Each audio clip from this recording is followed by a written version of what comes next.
అందరికీ నమస్కారం. ఈరోజు మన బుచ్చిరెడ్డిపాలెం మండల తహసీల్దార్ కార్యాలయం నందు ఈ యొక్క ఇసుకకు సంబంధించి ఒక మీడియా సమావేశం ఏర్పాటు చేయడమైనది.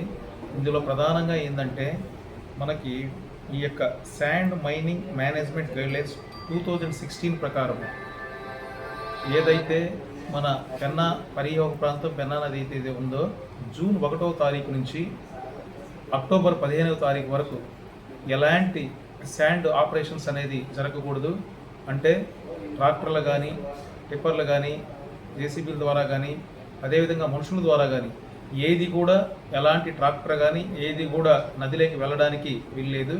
ఇది మళ్ళీ మరొకసారి చెప్తున్నాను, జూన్ 1వ తారీఖు నుంచి అక్టోబర్ 15వ తారీఖు వరకు ఎవరు కూడా దీంట్లోకి వెళ్ళదు. దయచేసి నేను ట్రాక్టర్ ఓనర్స్ అసోసియేషన్కి కానీ అదేవిధంగా బుచ్చిరెడ్డిపాలెం మండల ప్రజలకు కానీ మన మీడియా మిత్రుల ద్వారా తెలియజేసేది ఏంటంటే ఎవరు కూడా ఈ యొక్క టైంలో ఈ జూన్ 1వ తారీఖు నుంచి అక్టోబర్ 15వ తారీఖు వరకు ఇసుకని ఏ విధంగా కూడా ట్రాక్టర్ల ద్వారా కానీ లేదా అదేవిధంగా ఏదైనా వేరే ఇతర వాహనాల ద్వారా కూడా తరలించడానికి వీల్లేదని ప్రధానంగా తెలియజేస్తున్నాము. ఎందుకంటే ఈ మాన్సూన్ టైంలో గవర్నమెంట్ వారే 2016 గైడ్లైన్స్ ప్రకారము ఎవరు కూడా వెళ్ళకూడదని చెప్పి నిషేధం విధించడం వల్ల ఈ టైంలో ఎవరు వెళ్ళడానికి లేదు.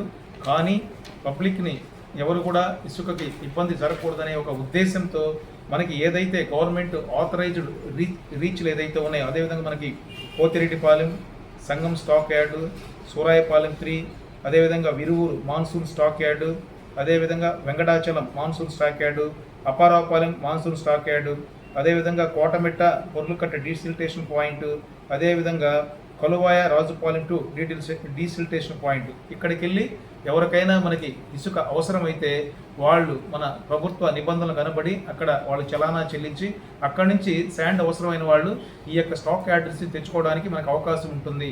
కాబట్టి నదిలోకి కానీ నదీ గర్భంలోకి కానీ ఎవరు కూడా వెళ్ళి ఇసుకను త్రవ్వడానికి కానీ ఎలాంటి అనుమతి లేవు. కాబట్టి ఎవరైనా కానీ ఈ యొక్క ఆదేశాలను అతిక్రమించి నదిలోకి కానీ నదీ గర్భంలోకి వెళితే వాళ్ళ మీద చట్టపరమైన చర్యలు తీసుకోబడని తెలియజేస్తున్నాము.